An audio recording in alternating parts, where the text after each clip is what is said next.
Hello! It's been about 20 years since Morrowind was released.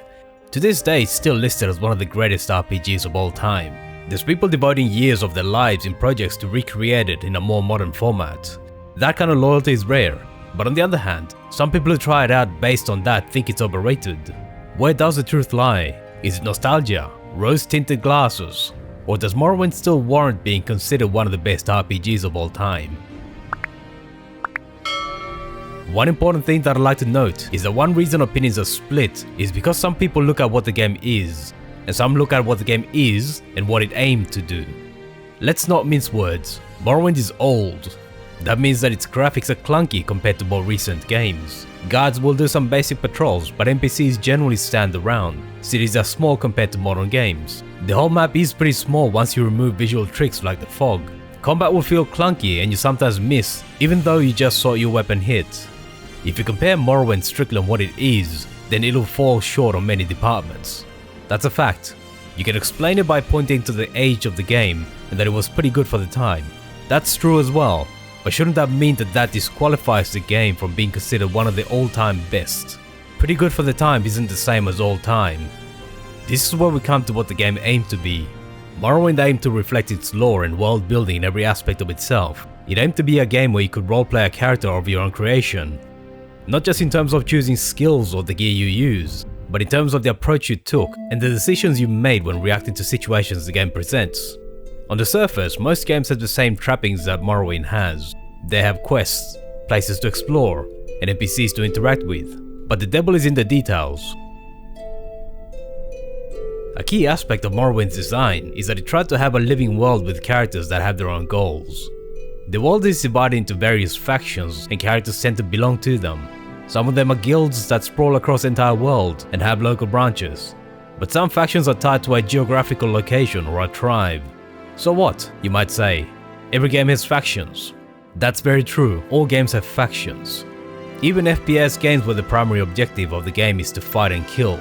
Yes, even the demons in Doom are a faction technically speaking, while the Slayer is the other faction. Where Morrowind stands out in this regard is that it has factions that have their own political goals and conflicts with other factions. The three great houses are rivals that control different parts of the island. The Empire is an outside power that's liked and disliked by the various local Dark Elf factions.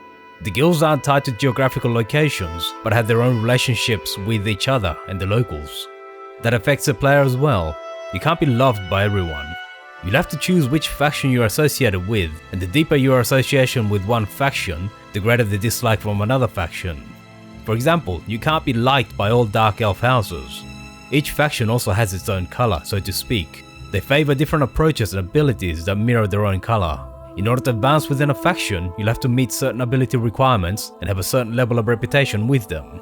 If you wanted to argue the point, it's true that it simply comes down to doing quests for them and getting a numerical relationship score up.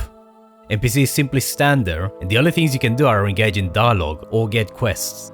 If anything changes in the world, it'll be entirely because of your actions. But that's more of a function of the technical limitations the game faced, rather than a lack of vision. Let's compare that with Skyrim, the latest installment of the same Elder Scrolls series. You can join every faction without penalty, they're all fine with that. You can advance as high as you like without any kind of requirement. Yes, you can actually be the Archmage of the Mages Guild while only being able to cast the most basic of spells. And not surprisingly, Skyrim's faction system is regarded as a joke even by people who like Skyrim. While Morrowind's inadequacies are due to technical limitations, Skyrim's are due to a lack of vision. From a perspective of what Morrowind was aiming for, it still has one of the best well-developed faction systems around. Most games, especially RPGs, have quests, but most games do quests the same way. Follow the quest marker, speak to this person or get this item, follow the quest marker back to the giver. Most quests and games tend to follow a paint-by-the-numbers approach. Rockstar is particularly well known for this. Take one step outside of what the developers had in mind and the quest will fail. But one of the things that is often mentioned about Morrowind is that there's no quest markers. The quest dialogue does give clues, but you have to speak to people, gather the information, and piece it together into actionable choices. The player is rewarded for paying attention, and the little details you may or may not find help to immerse them into this world. You're rarely having your hand held. That's very different from the way most games hold your hand. You're not just following a quest marker to an NPC, going through a conversation that you're not really paying attention to because the quest log will tell you what to do anyway, and ticking off those things from the quest log. Many significant side quests in Morrowind are tied to faction or locales, and early on they do follow a pretty simple structure. Go here, kill this, or deliver this, and report back. But quests soon begin to reflect the politics of their faction. I've already mentioned that you can't be loved by everyone, and you can't be the master of every guild. This is also reflected in the quest system. As you rise in rank within factions, you'll eventually be asked to take part in more important missions. These may be detrimental to other factions, and you'll have a choice on how to respond to them according to your own role-playing. In more extreme cases, without spoiling the details, sometimes rising to the highest rank involves permanently turning on another faction. While ultimately the game is bound by its technical limitations, factional politics being reflected in quests, it's a rarity in modern games. Most of them are deliberately designed for the player to be able to do everything, which means that games with quest chains that end up excluding other quest chains are exceedingly rare. This is the aspect of Morrowind that tends to disappoint modern players that try it the most. Yes, it's a game from the early 2000s. Modern games far outstrip it in the amount of visual candy players get. Environments are far more detailed. They can render much larger areas. They can show players far more varied environments than Morrowind could possibly hope to show. Nobody in the right mind would argue that Morrowind has better visuals than modern games. But most games tend to have gorgeous vistas that don't serve much purpose beyond eye candy. Especially for cinematic games. God of War and Horizon Zero Dawn are two examples of that. Gorgeous vistas and visuals, but not much purpose other than to look pretty. There's no significant impact on gameplay. Morrowind, for all its lack of technical muscle, explicitly tries to reflect the world and its inhabitants in its gameplay. The Telbani are a faction that strongly favors magic, and if you travel to their towns, you'll see architecture that reflects that. Since they're magically attuned, their buildings don't have stairs, and you must use levitation in order to get to the upper stories.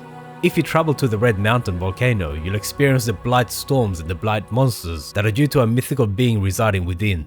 All winds originate from the volcano, and your character will cover their face if you face it. You can get unique diseases from the denizens of the Blight. Fast travel involves riding on stealth striders, giant insects that travel from town to town, rather than just clicking on the fast travel button. Simple touches, but they help to immerse the player in the game by reflecting the nature and lore of the world. Dungeons are also all handcrafted and reflect the story behind them.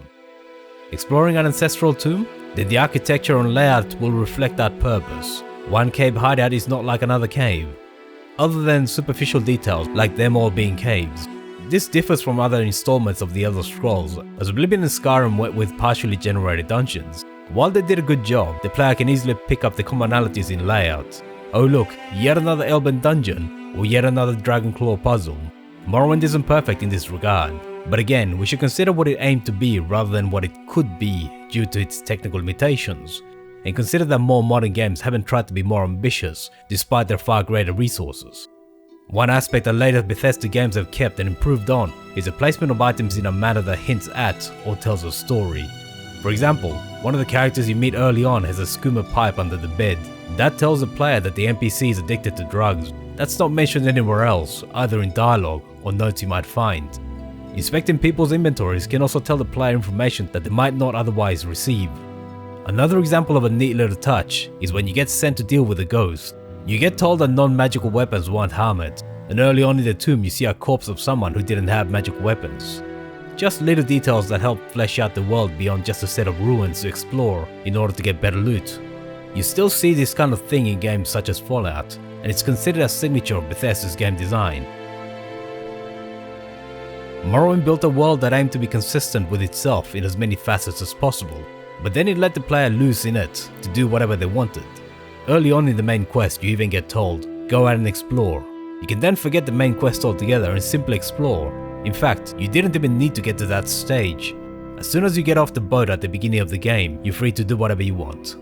While this ability to ignore the main quest is a hallmark of Bethesda games, the majority of games focus their content in the main quest, and the gameplay mechanics are focused on that. You might be able to roam the open world and see the sights, but as far as gameplay is concerned, you'll want to come back to the main narrative because gameplay outside of that will be limited. To be fair though, modern games have followed the innovations that Morrowind and other games pioneered. gathering materials, crafting consumables and tools, and similar approaches exist in many games nowadays. Not to the same extent of course, but there are activities you can do outside of quests. You could argue that Morrowind isn't that advanced compared to modern games. So are we looking at a case of rose-tinted glasses? Not quite rose-tinted glasses. Morrowind is still more advanced than most current games in this department, even 20 years after its release, and the philosophy embedded in the game is noticeably different to modern games. In other words, what it tries to do, not just what it could do based on the technical limitations of the time. The difference in approach is even starker when you consider what Daggerfall tried to do. That game literally attempted to create a world that you could live in. You could not only look for promotions in guilds, you could purchase property, and even your own ship, in a massive world no less. If anything, Morrowind was a step back when it came to player freedom. Yes, there were even more limitations in Daggerfall, and things could become repetitive, but the philosophy was there, even if the technical limits meant it couldn't be fully realized. This philosophy still remains in later Bethesda games. Fallout 4's settlement building splits the audience, especially the part where you have to babysit them whenever they get attacked. But you can see that it was an attempt to offer gameplay independent of quests and pre-scripted activities. So what is Morrowind? Is it a masterpiece or an example of overhyped nostalgia? My answer is neither, and both, as you might have guessed. When people call it a masterpiece, there's usually a bit of nostalgia involved. But at the same time, the people who dismiss it as overhyped might be missing the philosophy behind it. Fundamentally, every player will come to their own conclusion, but what this game tried to do, and the philosophy it embedded, still remains unrivaled today. That's why it still deserves to be counted among the best games of all time. Thanks for watching all the way to the end. Let me know what you thought about it in the comments. Feel free to leave a like, subscribe and hit the bell button to be notified when new videos come out. See you soon.